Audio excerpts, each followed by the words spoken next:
Em Goiânia, 7 horas e 57 minutos. Vamos aos debates políticos aqui no Mundo em Sua Casa. Já estão aqui na nossa bancada nossos convidados, comentaristas desta sexta-feira. Primeiro, o professor Lobão, sempre presente aqui conosco. Muito bom dia, professor. Prazer recebê-lo aqui novamente. Um bom dia, né? Um prazer estar aqui de novo na TBC e vamos falar sobre as notícias do dia e vamos então entender o que está acontecendo no mundo e está acontecendo também em Goiás. E também o advogado Cairo Montelo, sempre presente nos debates do Mundo em Sua Casa. Muito bom dia, seja bem-vindo mais uma vez, Cairo.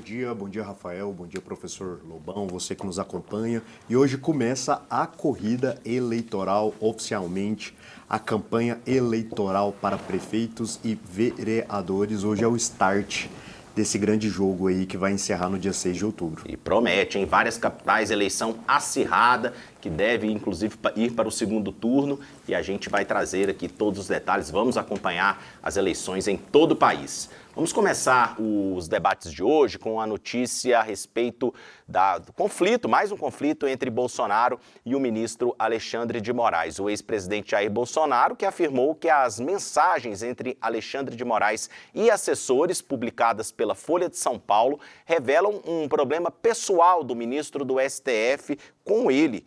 Embora Bolsonaro não tenha explicado detalhadamente suas razões, ele espera novas reportagens para reforçar essa ideia. As mensagens mostram que Moraes teria usado a Justiça Eleitoral para produzir relatórios sobre investigações no STF, incluindo alvos como o deputado Eduardo Bolsonaro. Apesar disso, especialistas não confirmaram irregularidades. Líderes bolsonaristas planejam atos e um pedido de impeachment contra Moraes, embora as chances de sucesso sejam consideradas baixas. Doutor Cairo Montelo, há problema pessoal entre Alexandre de Moraes e Bolsonaro, assim como havia de Sérgio Moro com Lula? Bom, Rafael, eu aumentaria, né, essa visão. Eu acho que não é pessoal, somente restrita ao presidente Bolsonaro, mas eu expandiria ao lado político em que o presidente Bolsonaro está, né? O que foi exposto essa semana referente às ações, condutas, comportamentos do ministro Alexandre de Moraes em suas decisões, as investigações, né? Nós percebemos ali que ele faz parte ele ocupa diversas posições ao decidir, né? Ele, ao mesmo tempo que, em alguns casos, ele é vítima, ele é o que produz o relatório. Claro, ele não é o que escreve, mas ele possui interferência direta naquele que escreve o relatório. E o que foi mostrado em muito dos áudios, muito das conversas, é que o relatório era escrito de acordo com aquilo que ele queria, de acordo com a interpretação dele. Não existia uma análise omissa, né? Uma análise fria, sem qualquer tipo de interferência. O que é muito ruim, isso é muito prejudicial para o Estado brasileiro como um todo e acaba gerando um descrédito com o sistema judiciário. Professor Lobão, a gente pode comparar essa situação de Alexandre de Moraes com Bolsonaro com o que aconteceu entre Moro e Lula? Inclusive, até quando houve a notícia, né, eu cobrei uma observação maior em cima disso, porque realmente, se acontecesse isso, né, se tivesse essa forma de atropelar a democracia, por mais que eu não tenha nem um pouco de simpatia com um dos investigados pelo Alexandre de Moraes, eu iria contra o Alexandre de Moraes, sim, porque a democracia vale muito mais do que a minha vontade pessoal. Só que o que eu percebo agora, né, passando uns 2, 3 dias em relação a isso tudo, é que esse efeito, né, esse factóide que foi lançado, ele está se voltando contra quem está lançando, porque o Alexandre de Moraes ele foi aclamado por todo o STF em relação a isso, né? Então toda a corte apoiou, né, o Barroso e outros apoiaram ele em relação a isso, e muita gente passou a criticar, né, esse factóide, mostrando que existe uma grande falsa equivalência entre o que aconteceu, né, na Lava Jato e com o conluio do Moro com os procuradores em relação ao fato, né, que acontece com o Alexandre de Moraes. Mas eu vou continuar pedindo cobrança, vigilância, porque ninguém tem que ser, acima de tudo, não pode personalizar um juiz, né, como personalizam o Xandão, tem que ficar de olho realmente nele, né? Se tiver algum indício, tem que pegar e apurar, mas isso que aconteceu essa semana, um grande factório, inclusive até o Grupo Folha, né, o UOL, está com maus lençóis por conta dessa matéria, dessa notícia que aconteceu aí. E vamos ver o que vai acontecer para frente, né? Se tiver algum indício, algum erro, eu vou ser o primeiro a criticar, porque a democracia é mais importante do que uma vontade pessoal minha. No caso da Vaza Jato, como ficou conhecida aquela operação que encontrou informações ali de conversas do Sérgio Moro com procuradores da Lava Jato, Cairo Montelo, havia um órgão acusador, que era o Ministério Público Federal, e o órgão julgador. E esse órgão julgador, representado sobretudo por Sérgio Moro, orientava o órgão acusador da forma como deveriam ser feitas as acusações, as provas encontradas. Nesse caso do Alexandre de Moraes, nós temos dois órgãos julgadores, órgãos do Judiciário, o Tribunal Superior Eleitoral e o STF, que eram presididos na época, ou era, no caso do TSE, era presidido na época por Alexandre de Moraes. Há semelhança entre os dois casos, mesmo assim? Como é que você interpreta essa situação, nessas duas situações, Sérgio Moro, Lula, Alexandre de Moraes, Bolsonaro? Interessante sua pergunta, Rafael. Não existe qualquer tipo de analogia e aproximação entre esses dois casos. Primeiro que, quando nós entramos na história que envolve o presidente Lula, nós encontramos indícios de crime, tipificação criminal. Não estou falando que ele cometeu crime ou não. Houve indícios, houve abertura de um processo, Ministério Público apartado, buscava a condenação, né, acusava, de forma apartada a Polícia Federal investigada, de forma apartada nós tínhamos ali o juiz e nós tínhamos posteriormente duas validações que foram feitas em instâncias superiores. Qual é o caso aqui? Primeiro, boa parte das decisões do ministro Alexandre de Moraes, você não encontra tipificação criminal na lei. Fake news, excessos e etc. A gente não tem um tipo específico na lei determinando o que é fake news, o que não é fake news, o que pode falar, o que não pode falar. Ponto. Começa por aí. Segundo ponto, em muitos casos ele é o réu, ele é a vítima. Em muitos casos ele é a vítima. Mas ao mesmo tempo ele é aquele que busca a condenação. Aí ao mesmo tempo ele é o que produz o relatório. Olha, o sistema jurídico brasileiro, que é o sistema jurídico adotado por boa parte das democracias, é um sistema que busca o quê? A justiça, a veracidade. E para isso é necessário ter o quê? Imparcialidade. Então, para que não haja interferências, né? Eu sou a vítima, então por eu ser a vítima eu não posso ter interferência na confecção do relatório, eu não posso ter interferência na análise do processo. Ao decidir, eu tenho que ser alguém isento.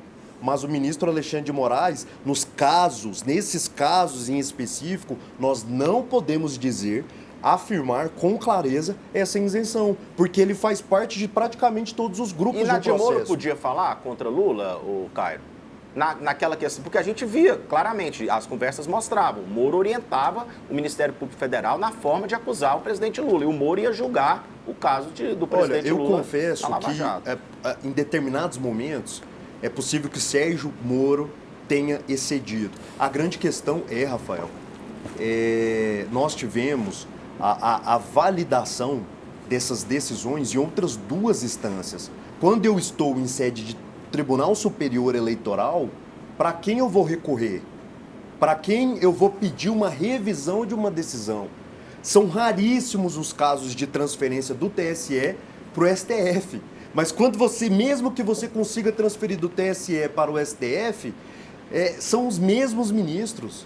São eles que ocupam as mesmas cadeiras. E quando as decisões elas saem, elas emanam do próprio STF, quem que vai revisar essas decisões? Entende? Então é uma situação muito complicada e isso é prejudicial à segurança jurídica, é prejudicial à confiança que o cidadão tem no sistema jurídico brasileiro. O professor Lobão riu aqui, acho que ele não concordou não, viu, Caio?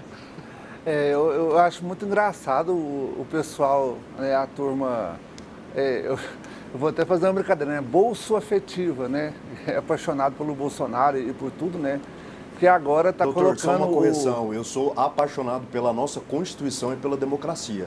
Eu acho assim, se o Sérgio Moro cometeu erros no passado, esses erros não podem fundamentar erros hoje em uma cadeira no TSE e numa cadeira na Suprema Corte. O que está existindo na defesa do Alexandre de Moraes é uma banalização de um sistema jurídico constitucional e plenamente democrático. É uma atrocidade jurídica. Vamos ouvir o professor Lobão para a gente encerrar e continuar os assuntos aqui. Eu não interrompi, nem vou interromper, eu respeito, né? O debate para mim é isso, então eu me calo quando a pessoa me interrompe. Mas vamos lá.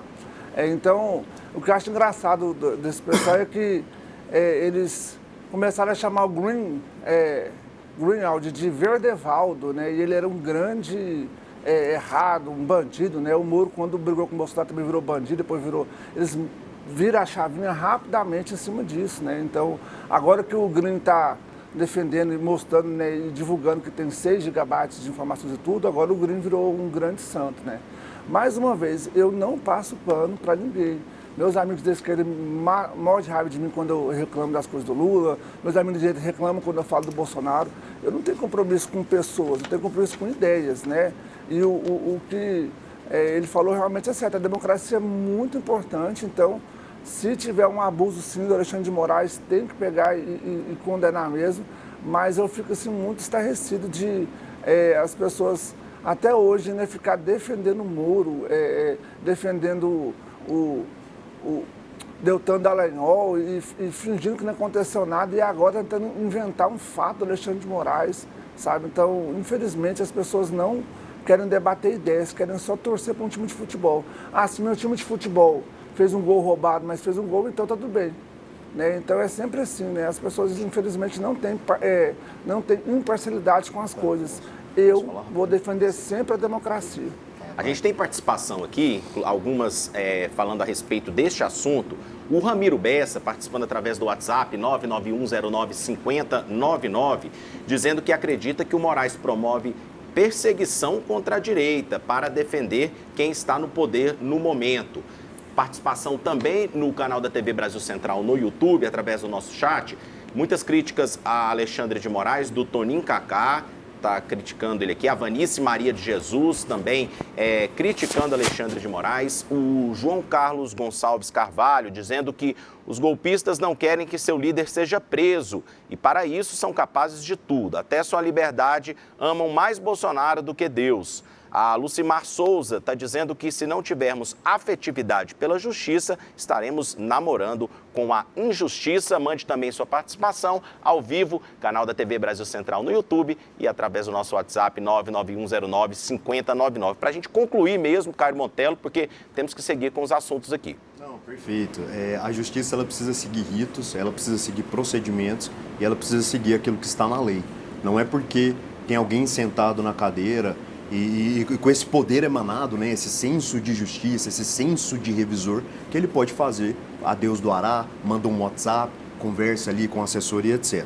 Nós tivemos aqui a exposição, a publicidade que o jornalista trouxe, quem ganha com tudo isso é a sociedade como um todo. Então, por exemplo, nós vimos ali referente à revista Oeste.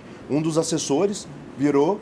Não, mas o professor ali tá fazendo gestos, né? Mas está no áudio. O assessor falou, olha, eu não encontrei nada, eu só encontrei matérias jornalísticas.